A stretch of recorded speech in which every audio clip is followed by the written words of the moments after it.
नमस्कार, कार्यक्रम राज्य बहसमा स्वागत छ। म विनोद परियार। राज्य टेलिभिजनबाट प्रस्तुत हुने यो कार्यक्रममा हामी समसामयिक विषयवस्तुमा केन्द्रित भएर बहस गरेका छौँ।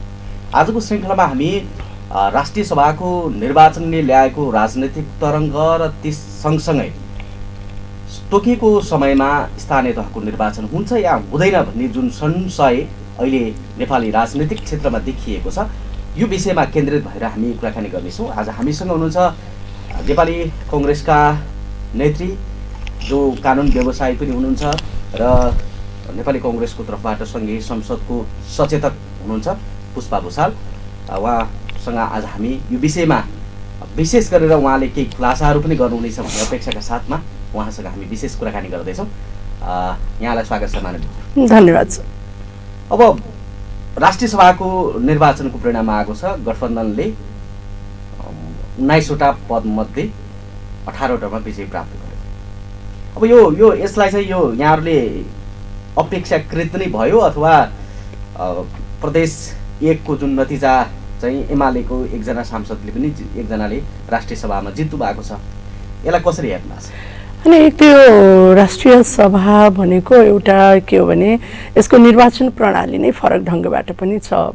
यद्यपि राष्ट्रिय सभामा निर्वाचन हुँदै गर्दाखेरि गठबन्धन सरकारमा आबद्ध भएको सबै दलहरू मिलेरै राष्ट्रिय सभाको निर्वाचनमा प्रतिस्पर्धा गर्ने भनेर एउटा निर्णय भए पश्चात यो निर्वाचन भयो र अपेक्षाकृत रूपबाट मलाई लाग्छ परिणाम चाहिँ मतहरूमा केही फरकहरू हामीले देखियो। आउनुपर्ने मतहरू कतिपय पार्टीको उम्मेदवारहरूले प्राप्त नगरेको पनि देखियो। त्यसको त एउटा समीक्षा हुने नै छ, तर पनि अपेक्षाकृतबाट हामीले जुन परिणाम आउँछ भनेर सोचेका थियौँ त्यो चाहिँ आएको हामीले महसुस गऱ्यौँ।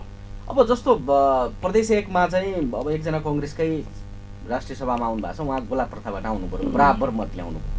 यसलाई कसरी लियो भने प्रदेश 1 मा जुन किसिमबाट परिणाम आएको छ, नेकपा एमालेबाट एकजना विजय भएर आउनुभएको छ र हामीहरूको जुन गोला प्रथाबाट नेपाली कङ्ग्रेसको गोपाल बस्नेतज्यू निर्वाचित पनि हुनुभयो, यो एउटा मतदानको परिणाम र मतदानको समीक्षाबाट मात्रै यसको निष्कर्ष निकाल्न सकिन्छ। किनभने जुन ढङ्गबाट हामीले मतदान आउँछ भनेर अपेक्षा गरेका थियौँ प्रदेश 1 बाट, त्यो अनुसार चाहिँ मतदान नभएकै कारणले र अलि प्रतिस्पर्धा बढी भएको अनुमान पहिल्यैदेखि नै पूर्व अनुमान हामीले गरिराखेका थियौँ। तर पनि यसमा गोला प्रथा भन्दाखेरि पनि हामीले पूर्ण रूपबाटै सफलता हासिल गर्नुपर्ने हामीले समीक्षा पनि गरेका थियौँ। प्रदेश 1 मा केही अप्ठ्याराहरू पर्न सक्छन् भनेर अनुमान पनि गरेका थियौँ। त्यो अनुसारको परिणाम चाहिँ प्रदेश 1 ले देखाएको। अब जस्तो प्रदेश 1 मा जनता समाजवादी पार्टी जो यहाँको अहिलेको 5 दलीय सत्ता गठबन्धनको एउटा हिस्सा हो, उसको प्रतिनिधि जो उम्मेदवार हो उहाँ पराजित हुनुभयो र एमालेकोले जित्नु भएको छ। यो विषयलाई लिएर असन्तुष्टिका स्वरहरू अहिले हामीले सामाजिक सञ्जालमा देख्न सक्छौँ। गठबन्धनभित्र हामीले चाहिँ विश्वास गरेर भोट खसाल्ने तर हामीलाई चाहिँ भोट नदिने भन्ने आशयको चाहिँ जसपाका नेताहरूको प्रतिक्रिया छ। निश्चय असर पार्ने हो होइन। गठबन्धन त अब सरकार चलाउने एउटा म्यान्डेट हो। हामीले अब यसरी संसद गैर संवैधानिक ढङ्गबाट यसभन्दा अगाडिको सरकारले नेपाल कम्युनिस्ट पार्टी एमालेको नेतृत्व गर्नुभएको पूर्व प्रधानमन्त्री केपी शर्मा ओलीले जसरी एउटा गैर संवैधानिक ढङ्गबाट संविधानलाई स्वीकार नगरिकन बहुमतको आडमा जुन किसिमबाट संसद विघटन गर्नुभएको थियो, त्यसपछि एउटा संवैधानिक लडाइँको परिणाम पश्चात सम्मानित सर्वोच्च अदालतबाट संसदको पुनर्स्थापन भएको छ र त्यसमा त्यो पुनर्स्थापन गर्नको लागि संवैधानिक लडाइँमा सबै पार्टीहरू, अहिलेको सरकारमा रहनुभएका सबै पार्टीहरूको एउटा सैद्धान्तिक धारणा मिलेको पनि थियो। त्यही भएर त्यो के भने मुलुकको एउटा परिवर्तनलाई बचाउने कुरा हो। संविधानको कार्यान्वयन हिजोको सरकारले इमान्दारीपूर्वक नगरेको हुनाले संविधानको कार्यान्वयन हुनुपर्दछ। संविधानले दिएको राजनीतिक परिवर्तन, सङ्घीय लोकतान्त्रिक गणतन्त्रलाई जनताले छुन पाउनुपर्छ, महसुस गर्न पाउनुपर्छ। त्यो अनुसार सरकारले सुशासन अगाडि बढाउनुपर्छ भन्ने उद्देश्यको साथ सरकार गठन भएको हो। तर मलाई लाग्छ सरकारमा बस्नुभएका दलहरूको बिचमा कुनै पनि किसिमको मतमतान्तर हुने कुरा त भएन सत्ताको कारणले गर्दाखेरि। तर पनि तपाईँले प्रश्न सोधे जस्तै त्यो मतहरू जुन ढङ्गबाट आउनु पर्थ्यो त्यो नआएको कारणले यो आन्तरिक रूपबाट पनि पार्टीभित्र समीक्षाको विषय चाहिँ बन्छ। यो अब कतिपय ठाउँमा त जस्तो कङ्ग्रेसको सांसदहरूलाई कतै ठाउँमा कतिपय ठाउँमा 1 मत 2 मत वा यस्तै खालको मतहरू पनि कम आएको देखिन्छ। अधिकांश प्रदेशहरूमा गठबन्धन चाहिँ कम्युनिस्ट र कङ्ग्रेस मिलिरहेको सन्दर्भमा कतै यहाँहरूको गठबन्धनलाई जनप्रतिनिधित्व जो अलि राजनीति बुझेको सचेत हो नि उहाँहरूले दिएको मत हो, त्यो हिसाबले अलिकति नरुचाएको भनेर भन्न सकिन्छ। अनि यो गठबन्धनको कुरामा अलिकति वैचारिक रूपबाट हेर्दाखेरि नेपाली कङ्ग्रेस एउटा लोकतान्त्रिक विचारधारा बोकेको पार्टी रहेको र वामपन्थी पार्टीहरूको भनौँ आफ्नो विचारधारा रहेको कुराहरू छ।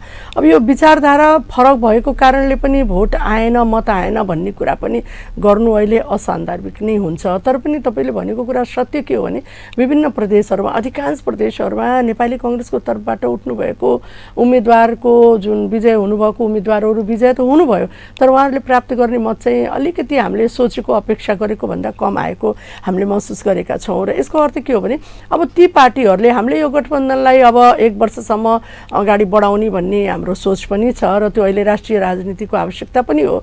संविधान कार्यान्वयन गर्नुपर्ने विषयवस्तुसँग केन्द्रित भएर पनि यो गठबन्धनलाई चुनावसम्म लग्नुपर्छ भन्ने हाम्रो एउटा गम्भीरतापूर्वक त्यसमा ध्यान आकर्षण पनि भएको छ। किनभने हामीले त संविधानलाई अब आउने चुनावको प्रतिनिधि सभा केन्द्रको निर्वाचन र स्थानीय चुनावमा अर्को निर्वाचन नहुन्जेलसम्म अहिलेको संविधानलाई कार्यान्वयन गर्नुपर्छ। त्यहाँ कुनै पनि किसिमको फेरि हिजोको जस्तै फेरि संविधानलाई कमजोर गराउने किसिमबाट गैर संवैधानिक कदमहरू फेरि पनि नउठोस् भन्नको लागि पनि यो गठबन्धनलाई चुनावसम्म लिएर जानुपर्ने आवश्यकता रहेको छ। तर यो राजनीतिक कुराहरू जुन अहिले राष्ट्रिय सभामा नेपाली कङ्ग्रेसको उम्मेदवारले मत कम पाउनु वा अर्को पार्टीले विजय हुन नसक्नु जस्ता कुराहरू मलाई के लाग्छ भने यो दलभित्रको आन्तरिक बहस पनि हुन्छ र गठबन्धनभित्रको पनि यो विषयमा समीक्षा गर्नुहुन्छ, गर्नुपर्छ। किनभने यो जुन अहिले जस्तो नि मानिसु अहिले चाहिँ विपक्ष एमाले अहिलेको यो राष्ट्रिय सभाको निर्वाचनको परिणामलाई हेरेर अब यो चाहिँ गठबन्धनले अब अन्तिम भोज खानी हो, यो नै हो अन्तिम भोज, अबको चुनावमा उहाँहरूले जित्नुहुन्न भन्ने खालको आशयले टिप्पणी आएको छ। अनि यो सचिवले शङ्कर पोखरेलले उहाँले टिप्पणी त्यो गर्नुभएको छ। अब यो सत्ता छोड्नु परेको कुण्ठा अहिलेसम्म पनि समाप्त भएको हामीले देखेनौँ। त्यसैको अभिव्यक्ति हो यो। किनभने सत्तामा रमाइराखेको नेपाल कम्युनिस्ट पार्टी एमाले हिजोको दिनमा गठबन्धनबाटै सत्तामा पुगेको, एक किसिमबाट अप्रत्यक्ष ढङ्गबाट त गठबन्धनबाटै सत्तामा पुगेको र सत्तामा 3.5 वर्ष बहुमतको आधारमा संविधान नमान्ने, संसदीय अभ्यास नमान्ने, जनताका विषयवस्तुमा सरोकार नहुने, यी सम्पूर्ण जुन हिजोको दिनमा सुशासनतर्फ ध्यान नदिने र सत्तामा रमाइराख्ने जुन किसिमको मनोवृत्तिबाट शासन चलाइराखेको थियो, त्यो छोड्नु पर्दाखेरिको मलाई लाग्छ अहिले चाहिँ अहिलेको गठबन्धन सरकार विभाजन भयो भने फेरि हामी सत्तामा जाने कतै अवसर हुन्छ कि भनेर एउटा यो सत्ताप्रतिको मोह र अहिलेको गठबन्धनलाई कमजोर गराउन सक्ने कोसिसको एउटा अभिव्यक्ति मात्रै हो। मलाई लाग्छ यो उहाँहरूको अभिव्यक्ति र भ्रम मात्रै हो। तर अहिले कङ्ग्रेस पनि एक्लै चुनावमा लड्न हिचकिचाएको जस्तो देखिन्छ। कतिपय सवालमा काङ्ग्रेस भित्रै फेरि दुई थरी धारणा देखिएको छ। संस्थापन पक्ष यहाँहरू सहितका नेताहरूको अभिव्यक्ति चाहिँ गठबन्धन जोगाउनुपर्छ भन्ने आशयले आइरहेछ अब आउने चुनावसम्म पनि। तर उपसभापति लगायतका कतिपय संस्थापन इतरबाट जो अहिले निर्वाचित भएर आउनु भएको छ उहाँहरूले चाहिँ काङ्ग्रेस एक्लै चुनावमा लड्नुपर्छ भन्ने खालको आशय आज। होइन मलाई के लाग्छ भने जुट्ने हो अथवा जुटेरै जाने होइन। पहिलो कुरा के हो भने अहिलेको संविधानलाई बचाउनको लागि चुनावसम्म यो गठबन्धनको सरकार रहनुपर्छ, पहिलो मान्यता संविधानलाई बचाउनको लागि। दोस्रो कुरा यो आउने निर्वाचनसम्म जाँदै गर्दाखेरि गठबन्धनबाट निर्वाचन गर्ने वा एक्लै एक्लै दलहरू चुनाव लड्ने भन्ने कुराहरू मलाई लाग्छ अब बहसको विषय पनि बन्नुपर्छ। तेस्रो कुरा आफ्नो सङ्गठन, आफ्नो दलको सङ्गठन कतिको मजबुत छ भन्ने कुरामा एउटा समीक्षा पनि गर्नुपर्छ। किनभने यो चुनावपछि फेरि सरकारमा आउनेले त फेरि संविधानलाई बचाउने किसिमको काम गर्नु पर्यो। व्यवस्थापिकामा अहिले तपाईँ हेर्नु संसदमा संविधान कार्यान्वयन गर्नुपर्ने कुराहरू र जनसरोकारको विषयवस्तुहरूमा जुन संसदमा भूमिकाहरू खेल्नु पर्थ्यो, अहिले त प्रमुख प्रतिपक्षी दलले संसदमा जुन किसिमको भूमिकाहरू खेल्नु पर्थ्यो संविधानले त म्यान्डेट दिएको हो नि। अहिलेको जनसरोकारको विषयवस्तुहरू, अहिले परिवर्तनका विषयवस्तुमा, संविधान कार्यान्वयन गर्नुपर्ने विषयवस्तुमा सरकारले यदि कुनै पनि काम नगरेको भए त्यसलाई संसदबाट वैधानिक ढङ्गबाट आवाज उठाउने ठाउँ त संसद थियो। तर अहिले के देखिन्छ भन्दाखेरि अहिले संसदीय अभ्यासमा फेरि राजनीतिकरण भयो। फेरि प्रमुख प्रतिपक्षी दलले संसदीय अभ्यासलाई ठप्प पार्ने गर्ने आफ्नो निहित स्वार्थको कारणले अहिले प्रमुख प्रतिपक्षी दलले न त सरकारलाई सदनमा उपस्थित गराउने अवसरबाट उहाँहरू वञ्चित भएको मैले देखेँ। दोस्रो कुरा, जुन संसदमा प्रमुख प्रतिपक्षी दलले जुन कुरा उठाउनु पर्ने दायित्व र जिम्मेवारी जनताले दिएको थियो, जनताले त प्रमुख प्रतिपक्षी दललाई दायित्व दिएको छ नि संसदमा सरकारलाई निगरानी राख्ने, जनसरोकारका विषयवस्तु उठाउने र सदनलाई सरकारलाई सदनप्रति जिम्मेवार बनाउने जुन भूमिका। सभामुखको भूमिका चाहिँ सत्तापक्षीय भयो, निष्पक्षीय भएन। हामीले कारबाही गरेको सांसदलाई किन चाहिँ कारबाही नगरेको भन्ने उहाँहरूको माग छ, त त्यो माग सम्बोधन गरे त संसद चल्ला नि होइन। नेपाल कम्युनिस्ट पार्टी एमाले यदि सभामुखले नै त्यो अन्तिम निर्णय दिने हो भने किन सम्मानित सर्वोच्च अदालतमा गएर त्यो विषयवस्तुको निवेदन दिन जानुभयो?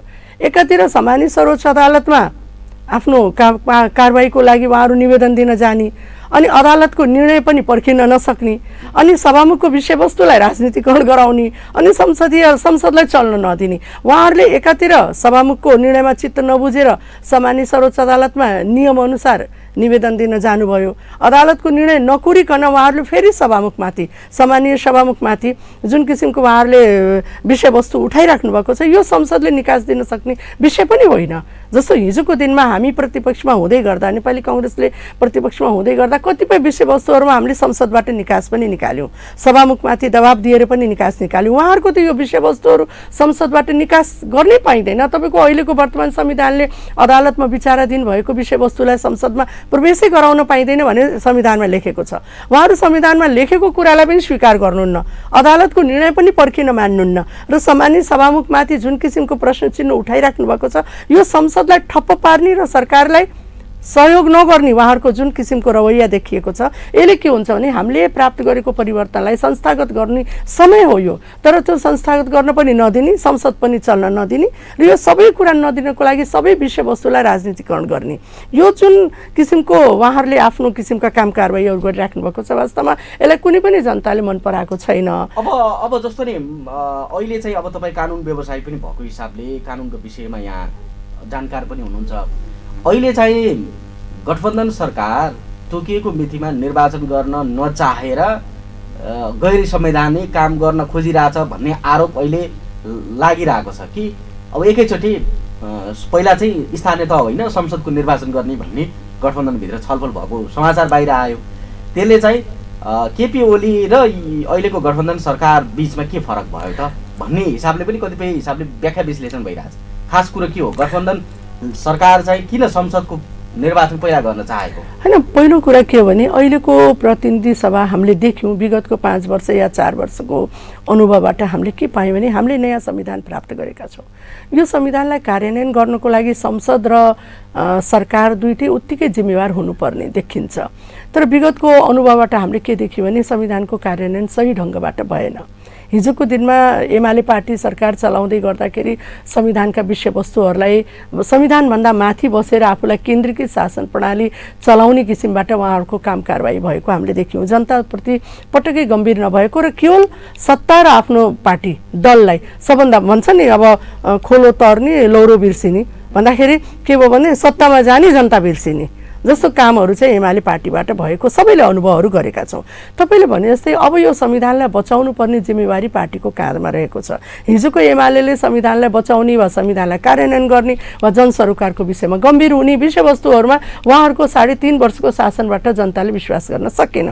त्यो भएर हामीलाई डर के छ भने अब आउने निर्वाचन पश्चात फेरि हामी गम्भीर हुन जरुरी छ। तर हामी गठबन्धनलाई त्यही भएर चुनावसम्म लग्न खोजेका छौँ। त्यो लैजाँदै गर्दा स्थानीय तहभन्दा पहिला चाहिँ संसदको चुनाव गर्नुपर्छ भन्ने जुन गठबन्धनभित्र छलफल भयो नि, त्यो विषय चाहिँ किन प्राथमिकतामा पर्यो? यसलाई प्राथमिकताको विषय कसरी बनाउन सकिन्छ भने पहिलो कुरा अहिले सरकारको ध्यान कता गयो भने स्थानीय निर्वाचन पहिला गर्नुपर्दछ, संविधानले त्यही भनेको छ भनेर अहिले संविधानमा भएको विषयवस्तुलाई फेरि तोड मडोड गरेर व्याख्या गर्ने कुराहरू गएको छ। अब स्पष्ट छ अहिलेको संविधानमा तपाईँले 225 हेर्ने हो भने, धारा 225 हेर्ने हो भने त्यहाँ गाउँसभा र नगरसभाको कार्यकाल 5 वर्ष भनेको छ। गाउँसभा भनेको व्यवस्थापिका हो, गाउँ कार्यपालिका भनेको कार्यपालिका हो र गाउँसभा भनेको व्यवस्थापिका हो। पहिला व्यवस्थापिकाको निर्वाचन हुन्छ, 225 बमोजिम गाउँसभा जसमा सबै गाउँको सबै पदाधिकारी अध्यक्षदेखि लिएर सदस्यसम्मको निर्वाचित भएका सदस्यहरू गाउँसभाको सदस्य हुनुहुन्छ। त्यसलाई व्यवस्थापिका भनेर भनेको छ हाम्रो संविधानले।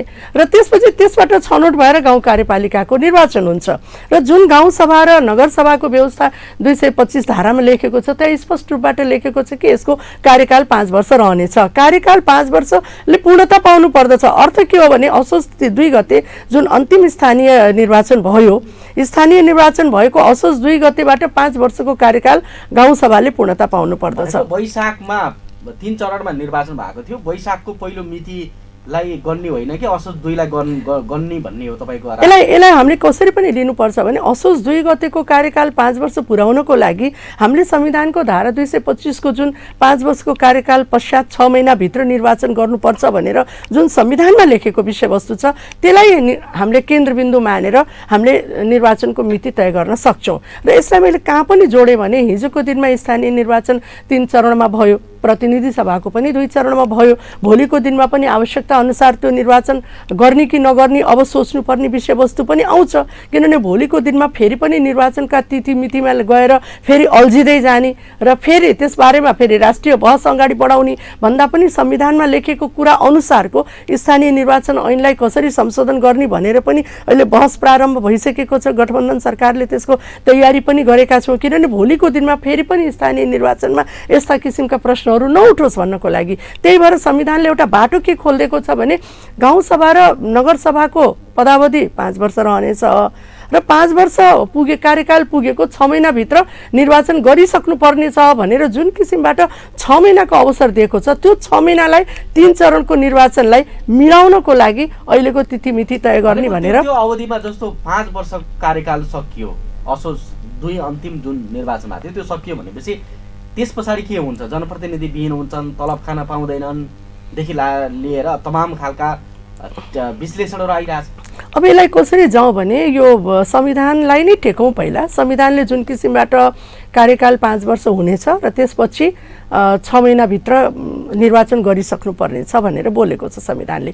अब तपाईँले भने जस्तै त्यो बीचको जुन सङ्क्रमणकालीन अवस्था वा जुन बीचको समयलाई अब कसरी व्यवस्थापन गर्ने विषयलाई अब संविधानले नबोलेको अवस्थामा ऐनले बोल्नुपर्छ। संविधानले जुन कुरा स्पष्ट गर्दैन त्यो कुरा ऐनले स्पष्ट गर्छ।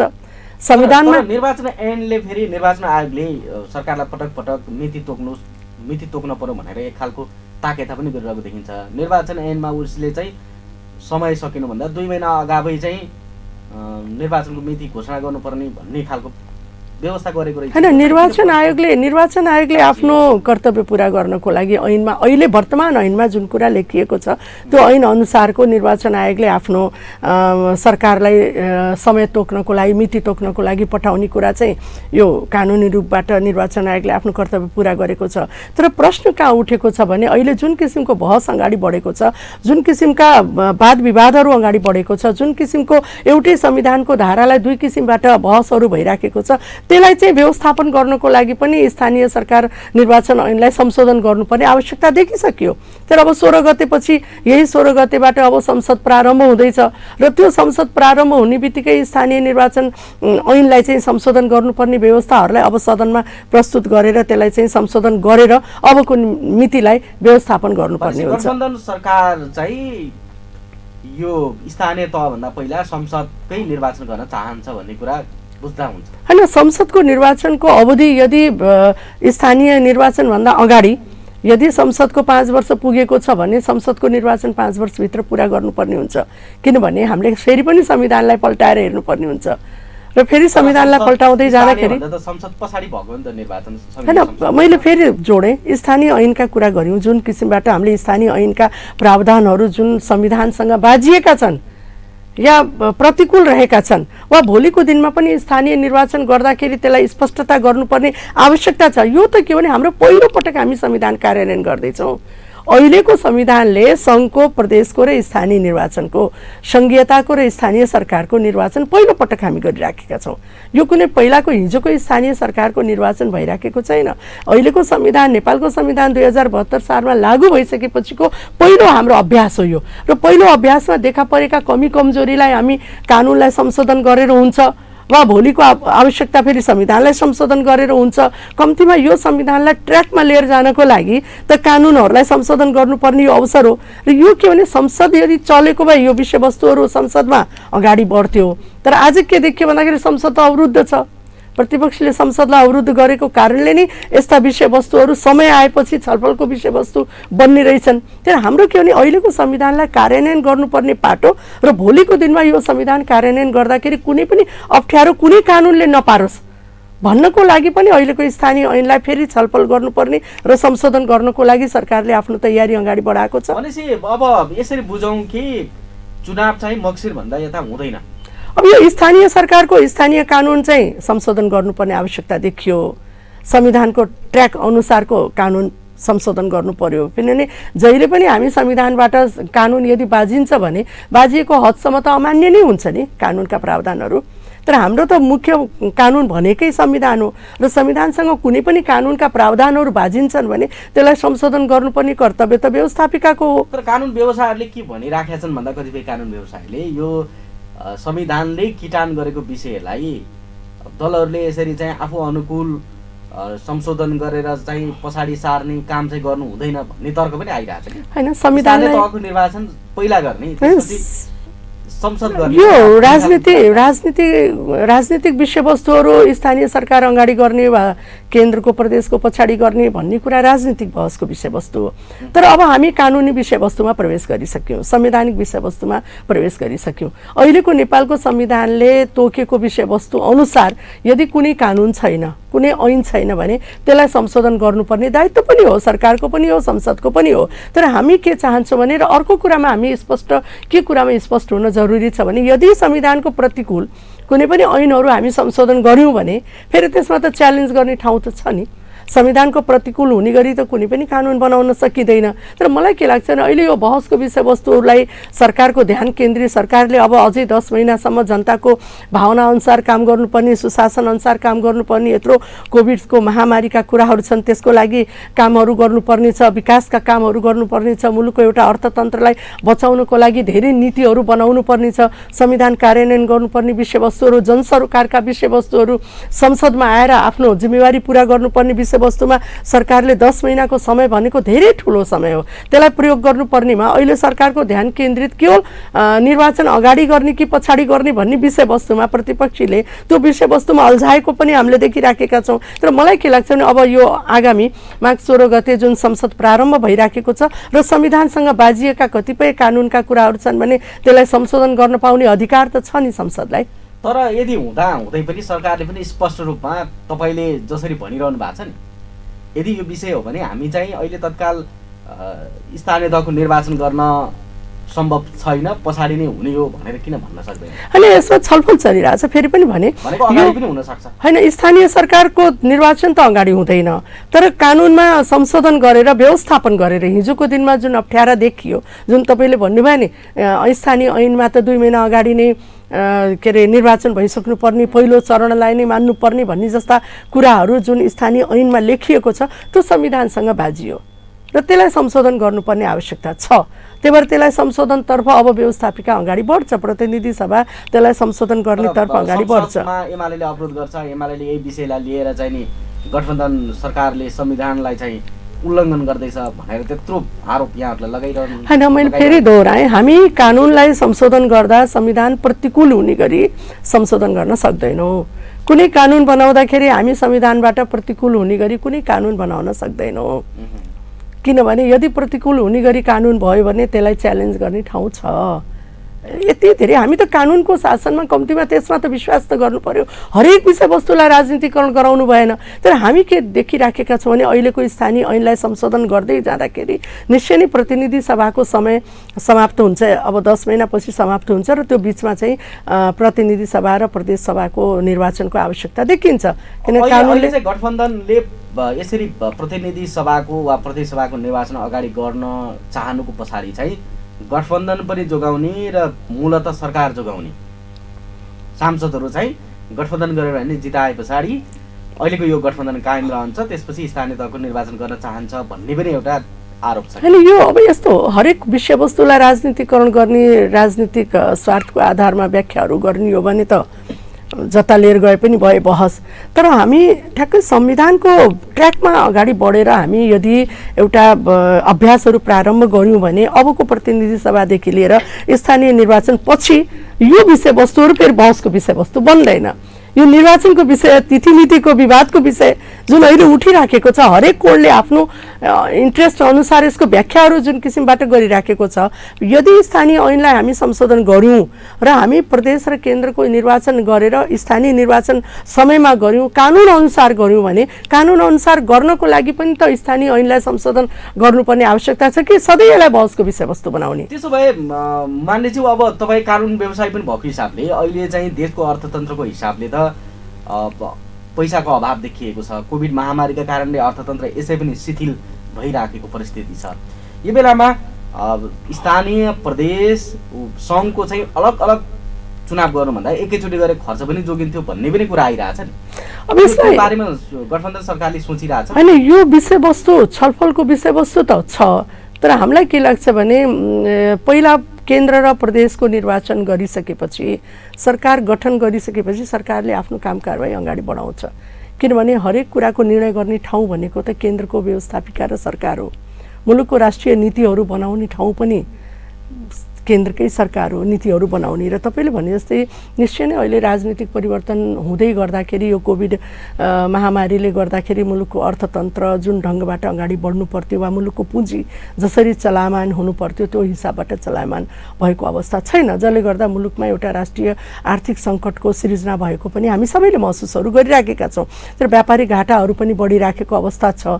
हामीले आयातहरू बढी गरेर निर्यात जुन ढङ्गबाट मुलुकमा जुन 7वटा प्रदेशबाट जुन पुँजीको उत्पादन गर्नु पर्थ्यो, यहाँको जुन उत्पादन गरेर त्यसलाई बाहिर निर्यात गर्नुपर्ने अवसरहरू पनि गुमिराखेको अवस्था छ। तर हामीले पुँजीलाई बढीभन्दा बढी चलायमान गर्नुपर्ने हुन्छ, त्यसको लागि अन्तर्राष्ट्रिय सम्बन्धलाई पनि विस्तार गर्नुपर्ने आवश्यकता हुन्छ र मुलुकको राजस्वलाई बढाउनको लागि पनि पुँजीलाई चलायमान गर्नुपर्ने हुन्छ। यसको लागि धेरै नीतिहरू पनि बनाउनु पर्ने हुन्छ, धेरै कानुनहरूलाई पनि संशोधन गर्नुपर्ने हुन्छ। तर आर्थिक गतिशीलतालाई अगाडि बढाउनको लागि कानुनमा संशोधन गर्नेदेखि लिएर राष्ट्रिय नीतिहरूलाई पनि, अर्थनीतिलाई पनि अगाडि गरेर पुँजीलाई बढीभन्दा बढी चलायमान गर्नुपर्ने आवश्यकता देखिन्छ, जसले गर्दाखेरि राजस्व बढीभन्दा बढी उठाउनु सकिन्छ हैन। त्यसबाट पनि मुलुकको एउटा अर्थतन्त्र बलियो हुँदै जान्छ र त्यो पुँजीलाई उत्पादनशील बनाउँदै जाँदाखेरि रोजगारीको पनि सृजना हुँदै जाने हुन्छ। यो सबै कुराहरू मुलुकको अर्थतन्त्रसँग जोडियो, मुलुकको विकाससँग जोडियो यी सम्पूर्ण विषयवस्तुहरू। तर अहिले कोभिडको महामारीलाई हेर्दै जाँदाखेरि यसप्रति सरकारको अर्थनीतिलाई अत्यन्त स्पष्टताको साथ अगाडि बढाउनु पर्ने पनि देखिएको छ। त यो सबै चुनौतीलाई व्यवस्थापन गर्नको लागि पनि सरकारले एउटा नीतिहरू बनाएर अगाडि बढ्नुपर्ने हुन्छ। त्यही भएर तपाईँले हिसाबले एकैचोटि गर्न चाहिँ खर्च जोगिन्थ्यो कि? तपाईँले भने जस्तै के हो भने यो विषयमा पनि छलफल नभएको होइन। यो विषयमा दुईटा किसिमबाट कोणबाट छलफल भइराखेको छ। एउटा प्रतिनिधि सभा र प्रदेश सभाको निर्वाचन 5 वर्षमै गर्ने र त्यो ढङ्गबाट अगाडि बढाउने भन्ने पनि आइराखेको छ र त्यस पश्चात फेरि स्थानीय निर्वाचन गर्ने। स्थानीय निर्वाचन गर्ने बित्तिकै राष्ट्रिय नीतिहरू बनाउने जुन केन्द्रीकृत शासन प्रणाली त अगाडि बढ्छ, निरन्तर बढ्छ। उसले कतिपय नीतिहरू, कतिपय कानुनहरू बनाउनु पर्ने जिम्मेवारी त केन्द्रको व्यवस्थापिकाले बोकेको छ। आज पनि तपाईँ हेर्नुहोस्, प्रदेशका कतिपय कानुनहरू बन्न नसकेको कारणले प्रदेश सरकार अगाडि बढ्न सकेको छैन। निजामती सेवा ऐन, प्रहरी ऐन जस्ता कुराहरू आज हामीले पास गर्न नसकेको कारणले, संसद अवरुद्ध भएको कारणले ती कानुनहरूमाथि छलफल चलाउन सकेका छैनौँ। प्रमुख प्रतिपक्षी दलहरू समितिमा असहयोग गरिराख्नु भएको छ, संसद अगाडि बढ्न दिनुभएको छैन। प्रदेश सरकारलाई व्यवस्थापन गर्नको लागि हामीले निजामती सेवा ऐन र प्रहरी ऐन जस्ता अरू पनि संघीयतासँग जोडिएका कतिपय कानुनहरूलाई संशोधन गर्नुपर्ने वा बनाउनु पर्ने आवश्यकता छ।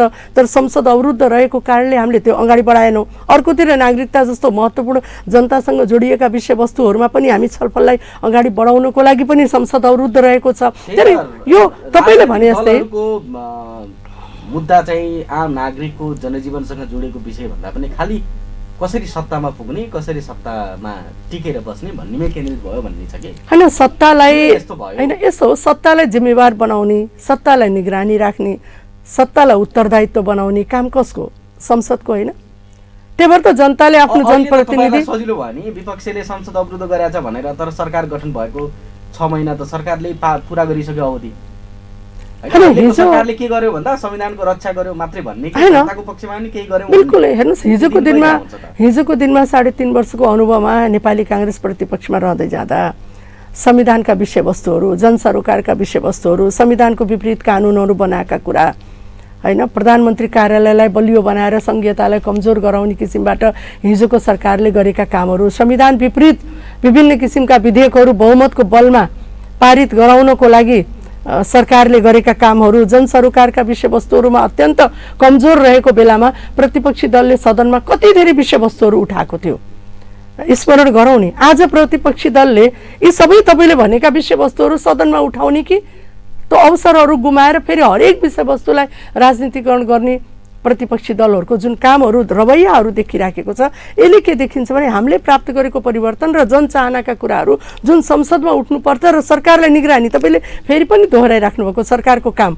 त्यो सरकारको कामको समीक्षा कसले गर्ने संसदले गर्ने हैन संसदले त्यहाँ प्रतिपक्षले आवाज उठाउन पर्थ्यो त्यो वातावरण भएन त्यो अवसरलाई गुमाइराखेको छ प्रमुख प्रतिपक्षी दलले त्यो अवसरलाई गुमाइराखेको छ र त्यो जिम्मेवारी जुन प्रमुख प्रतिपक्षी दलको काँधमा रहेको थियो त्यो जिम्मेवारीलाई बाट चुकिराखेको छ आफ्नो कर्तव्य पूरा गरेको छैन। आज जनताले कम्युनिस्ट पार्टी एमाले र प्रतिपक्षमा बस्नु भन्यो आज प्रतिपक्षमा नेपाल कम्युनिस्ट पार्टी एमाले रहेको छ तर जुन किसिमको प्रमुख प्रतिपक्षी दलले आफ्नो जिम्मेवारी पूरा गर्नुपर्ने किनभने संसद भनेको त जनताको आइना हो हामी संसदीय अभ्यासमा जनताको आइना भन्छौँ नि संसदलाई जनताका आवाजहरू उठाउने र सरकारलाई जिम्मेवार बनाउने त्यो अवसरलाई किन प्रमुख प्रतिपक्षी दलले गुमाइराखेको छ भन्नुको अर्थ के भने अहिले प्रतिपक्ष संविधानप्रति इमान्दार भएन संविधानको कार्यान्वयन गर्न चाहेन जनसरोकारको विषयवस्तुमा पटक्कै गम्भीर भएन हैन सरकारलाई निगरानी गर्न चाहेन संसदप्रति उत्तरदायित्व बनाउन चाहेन र यी सम्पूर्ण कुरालाई उले छोडेर केवल सत्तामा नरहेको र सत्तामा बस्न नपाएको जुन किसिमको मनोवृत्ति छ त्यसको अभिव्यक्तिहरू र त्यसको व्यवहारहरू देखा परिराखेको छ। तर हामी के चाहन्छौँ अहिले पनि प्रमुख प्रतिपक्षी दल गम्भीर बन्न जरुरी छ किनभने 10 महिनाको समय त छ। संसद चलाउने विषयमा सरकारको तर्फबाट जति पहल हुनुपर्ने त्यति भएन भन्ने पनि छ नि हैन बिल्कुल हैन प्रधानमन्त्री सामान्य प्रधानमन्त्रीबाट सामान्य सभामुखबाट सर्वपक्षीय सर्वदलीय बैठकहरू बोलाउनु भयो। आज तपाईले सुनिराख्नु भएको छ प्रमुख प्रतिपक्षी दल नेपाल कम्युनिस्ट पार्टी एमालेले हामीलाई लेखा समितिको अध्यक्ष चाहिन्छ भनेर उहाँहरूले माग गर्नुभएको छ। त्यो माग गर्नको लागि त पहिला संसद चलाउनु पर्यो नि आएर कार्यव्यवस्थामा बसेर छलफलमा भाग लिनु पर्यो नि भन्दाखेरि सत्ता चाहिँ खोज्ने हामीलाई यो समिति वा त्यो समितिको अध्यक्ष चाहिन्छ भन्न सक्ने प्रमुख प्रतिपक्षी दलले सदन चलाउनको लागि कुन ठाउँमा उहाँहरूलाई रोकेको छ। समिति भनेको त मिनी पार्लिमेन्ट हो नि मिनी पार्लिमेन्टको सभापतिको दावा गर्ने तर पार्लिमेन्टलाई चलाउनको लागि नदिने भन्ने कुरा के देखिन्छ भने केवल सत्तामा मात्रै रहने र सत्ताको भागबण्डा मात्रै खोज्ने किसिमको जुन मनोवृत्ति देखा पर्यो प्रमुख प्रतिपक्षी दलले र अपोजिसनमा बस्न नसक्ने यसले त के हुन्छ भने डेमोक्रेसी कमजोर हुन्छ। हामीले हिजो पनि भन्यौं अब चाहिँ यो आउँदै गरेको अब संसद चाहिँ चल्छ त हैन हामी अपेक्षा के गर्छौं 10 महिना अझै समय छ यो सरकारलाई जिम्मेवार बनाउनको लागि निगरानी राख्नको लागि जनताको विषयवस्तु उठाउनको लागि 10 महिना भनेको पर्याप्त हो। त्यसमा प्रमुख प्रतिपक्षी दल अहिले पनि आफ्नो हिजोको गल्तीलाई सुधारेर फेरि सदनलाई गतिशील बनाउनको लागि र संसदबाट फेरि सरकारलाई अध्यादेशबाट फेरि मुलुक चलाउन नसक्ने परिस्थितिको सृजना त प्रमुख प्रतिपक्षी दलले गर्ने हो नि। अहिले तपाईलाई मैले फेरि पनि भन्नु स्थानीय ऐनको संशोधनका कुरा आइराखेको छ यदि सदन चलेन भने यो त राष्ट्रिय आवश्यकता भइसक्यो। भोलिको निर्वाचनलाई व्यवस्थापन गर्नको लागि पनि स्थानीय ऐनलाई संशोधन गरेर सदनमा लिएर जानुपर्ने हुन्छ। त्यसको लागि त छलफलमा त प्रमुख प्रतिपक्षी दल पनि आउनु पर्यो नि। बाहिर बसेर यो संविधान विपरीत ऐनलाई संशोधन गर्न खोजे भनेर बाहिर केवल यसलाई बहसको विषयवस्तु बनाउनु भएन सदनमा यो विषयवस्तुलाई उठाउनु पर्यो। एमालेले भन्ने के त्यो निर्वाचन सम्बन्धी जति पनि अप्ठ्याराहरू छन् त्यो फुकाउनको निम्ति अध्यादेश ल्याउँछ सरकार हैन। सदनमा हिजो पनि हामीले हेर्नुस् अब मुलुकलाई बजेटलाई समयमा पारित गर्नको लागि हामी सदनमा बजेटलाई लिएर आयौं। त्यसबेला पनि संसद अवरुद्ध रहेको थियो तर पनि बजेट भनेको राष्ट्रिय अर्थतन्त्रसँग जोडियो, जनसरोकारसँग जोडियो, विकाससँग जोडिएको विषयवस्तु हो। त्यो बजेटलाई चाहिँ सदनबाट पारित गराउनुपर्छ, त्यो अभ्यास पनि अगाडि बढाउनुपर्छ होइन।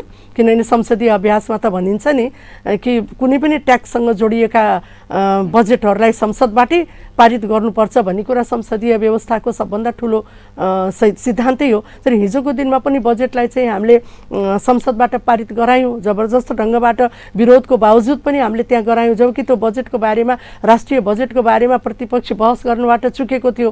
र आज पनि यो राष्ट्रिय निर्वाचन, स्थानीय निर्वाचनलाई व्यवस्थापन गर्नको लागि कानुनलाई सदनबाट छलफलको विषयवस्तु बनाउनुपर्छ भनेका छौँ। बाहिर बसेर केवल विरोध गर्ने होइन, संसदमा आएर पनि त्यो ऐनको बारेमा छलफल गर्नको लागि किन तयार नहुने? बाहिरबाट अघि बढ्न चाहन्न होइन, हामी चाहँदैनौँ। हामी अध्यादेशबाट शासन, हिजोको दिनमा जुन अध्यादेशबाट, हिजोको ओली सरकारले अध्यादेशबाट सदनलाई बन्द गरिदिने र अध्यादेशबाट शासन चलाउने जुन किसिमको अभ्यासको थालनी गरेको थियो, कम्तीमा अहिलेको सरकारले संसदमै ती कानुनहरूको बहसहरू अगाडि बढ्नुपर्छ भन्ने चाहेको छ। त्यही भएर हामी यो स्थानीय ऐन लगायतका अरू ऐनहरूलाई संसदमै लिएर आएर बहसको विषयवस्तु बनाउन चाहन्छौँ। तर पनि संविधान कार्यान्वयन गर्ने विषयमा यदि फेरि संसद भोलि पनि अवरुद्ध गर्न खोज्यो प्रमुख प्रतिपक्षी दलले भने कानुनको संशोधन अपरिहार्य भएका विषयवस्तुलाई सरकारले सदनमा लिएर आएर भए पनि पारित गर्छौँ हामी।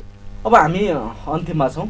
अब मैले फेरि त्यही प्रश्न दोहोरेला तर अलिकति क्लियर होस् भन्ने हिसाबले, काङ्ग्रेसभित्र स्थानीय तहको निर्वाचन पहिला गर्ने कि पछि गर्ने भन्ने जुन खालको विषय छ त्यसमा दुई खालको विचार, संस्थापन र संस्थापन इतर भनेर जुन चुनावमा लडिएको थियो, यद्यपि अहिले त एउटै होला, त्यो खालको विचार पनि छ र गठबन्धन कायम राख्नुपर्छ र राख्नु हुँदैन भन्ने दुईटै खालको विचारहरू अहिले थरपष्ट नेताहरूको आएको छ। अब यसमा चाहिँ प्रधानमन्त्री, पार्टी सभापति शेरबहादुर देउवाजी एक्लै हिँड्नुभयो, हाम्रो सल्लाह लिनु भएन भन्ने खालका कुराहरू पनि आइरहेको छ। अब के हुन्छ भनिदिनुहोस् त, यो काङ्ग्रेसको दुईटा विचारले त के निर्णय हुन्छ भन्ने कन्फ्युजन भयो नि त। होइन, काङ्ग्रेसको विषयवस्तु भनेको आगामी निर्वाचनमा काङ्ग्रेसको सङ्गठन अत्यन्त मजबुत बनाउने, काङ्ग्रेसले केन्द्रदेखि स्थानीयसम्म दिने उम्मेदवारहरू, जनप्रिय उम्मेदवारहरूलाई समीक्षाको विषय बनाएर उम्मेदवारी दिने र काङ्ग्रेसले आफ्ना उम्मेदवारलाई भोलिको दिनमा विजय गराउनको लागि विचार र सङ्गठनको माध्यमबाट जनतामा जानको लागि सङ्गठनलाई गतिशील बनाउने, यो काङ्ग्रेसको कर्तव्य हो। यति हो काङ्ग्रेसले। र अब रह्यो अब निर्वाचनको कुरा, तपाईँले गर्दै गर्दाखेरि राष्ट्रिय राजनीतिसँग जोडिएको विषय हो, संविधानसँग जोडिएको विषय हो, यो कानुनसँग जोडिएको विषयवस्तु हो। र यसलाई मलाई के लाग्छ, जुन किसिमबाट अहिले काङ्ग्रेसभित्रबाट विभिन्न दृष्टिकोणहरू, अलग अलग दृष्टिकोणहरू अगाडि बढेको छ, यसलाई पार्टीभित्रै छलफलको विषयवस्तु बनाउनु पर्छ। त्यो उपयुक्त हो। त्यो के हो भने छलफलले जे निर्णय गर्छ त्यो नै पार्टीभित्रको छलफलको विषयवस्तु बनाउनुपर्छ। पार्टीभित्र सहमतिको आधारमा त्यसलाई निर्णय गर्नुपर्छ। काङ्ग्रेसको भोलिको भविष्य कसरी सुनिश्चित हुन्छ भन्नेतर्फ काङ्ग्रेसले पार्टीभित्र यसलाई, केन्द्रीय कार्य समितिभित्र यसलाई छलफलको विषयवस्तु बनाउनुपर्छ र त्यहाँबाट निर्णय गर्नुपर्छ। काङ्ग्रेस एकजुट भएर एकमतका साथ आउँछ त? काङ्ग्रेस आउँछ, किनभने गठबन्धनको सरकारमा भएका छलफलका विषयवस्तुहरू पार्टीमा त्यो विषयवस्तु बन्नेछ र पार्टीभित्र यो कुराहरू छलफलको विषयवस्तु बन्नुपर्छ। तर यस्ता विषयवस्तुहरू बाहिर गएर भोलि महाधिवेशनको बेलामा हामी विभिन्न समूहमा विभाजित हुन सक्छौँ वा पार्टीभित्रका निर्वाचनका कुराहरूमा हामी विभिन्न समूहमा विभाजित भएर प्रतिस्पर्धामा जान सक्छौँ, त एउटा कुरा हो। तर राष्ट्रिय राजनीतिमा काङ्ग्रेसलाई बलियो बनाउनको लागि, काङ्ग्रेसलाई स्थापित गर्नको लागि र काङ्ग्रेसलाई अब युवाहरूको र अरूहरूको पार्टी बनाउनको लागि समावेशी पार्टी बनाउने जिम्मेवारी त अहिलेको केन्द्रीय कार्य समितिले लिएको छ। तर यस्ता राष्ट्रिय राजनीतिका विषयवस्तुहरूलाई बाहिरको विषयवस्तु बनाएर फेरि विभिन्न दृष्टिकोणहरू बाहिर पस्किनुभन्दा केन्द्रीय कार्य समितिमै ती विषयवस्तुहरूको छलफल गर्ने र गठबन्धनको सरकारभित्र भएका छलफलका विषयवस्तुहरूलाई पार्टीभित्र आन्तरिक बहसको विषय बनाएर यी विषयलाई व्यवस्थापन गर्नुपर्छ। त्यो अनुसार अगाडि बढ्नुपर्छ। तपाईँले भने जस्तै अब पार्टीका राष्ट्रिय राजनीतिका कुरालाई पनि पार्टीले बाहिर आएर दुईटा दृष्टिकोणहरू अगाडि सार्ने बित्तिकै त यसले पार्टीको सङ्गठन कमजोर हुन्छ, पार्टीको दृष्टिकोण कमजोर हुन्छ। त्यही भएर पार्टीको दृष्टिकोणलाई स्पष्ट गराउनको लागि पार्टीभित्रै छलफलको विषयवस्तु बनाउनुपर्छ र यसमा सबै नेताहरू त्यो विषयवस्तुलाई पार्टीभित्र लिएर आएर छलफलको विषय बनाउनको लागि पनि म यही टेलिभिजन मार्फत पनि म आग्रह गर्न चाहन्छु। हस्, यहाँले यो अत्यन्त महत्त्वपूर्ण समय दिनु हो, यसको लागि राज्य टेलिभिजनको तर्फबाट यहाँलाई धेरै धेरै धन्यवाद। धन्यवाद छ राज्य टेलिभिजनले जुन अवसर दियो, यसको लागि पनि म सम्पूर्ण तपाईँलाई र सम्पूर्ण राज्य टेलिभिजनका सम्पूर्ण परिवारलाई म धेरै धेरै धन्यवाद दिन चाहन्छु। हस्, धन्यवाद छ। आज हामीले राज्य बहसमा कुराकानी गऱ्यौँ नेपालको पछिल्लो समसामयिक राजनीतिको सन्दर्भमा हामी केन्द्रित भएर कुराकानी गरेका थियौँ। हामीसँग हुनुहुन्थ्यो नेपाली काङ्ग्रेसका केन्द्रीय सदस्य एवं नेपाली काङ्ग्रेसको तर्फबाट सङ्घीय संसदको सचेतक कानुन व्यवसायी पनि हुनुहुन्छ पुष्पा भुषाल। उहाँसँग हामीले नेपालको राजनीतिको सन्दर्भमा केन्द्रित भएर कुराकानी गऱ्यौँ। यहाँलाई कस्तो लाग्यो? यहाँले आफ्नो मनमा लागेका कुराहरू हामीलाई प्रतिक्रिया दिन सक्नुहुन्छ। कार्यक्रम हेरेर साथ दिनुभएकोमा सम्पूर्ण दर्शकहरूलाई आभार प्रकट गर्दै म विनोद परियार छुट्टिन्छु। नमस्कार।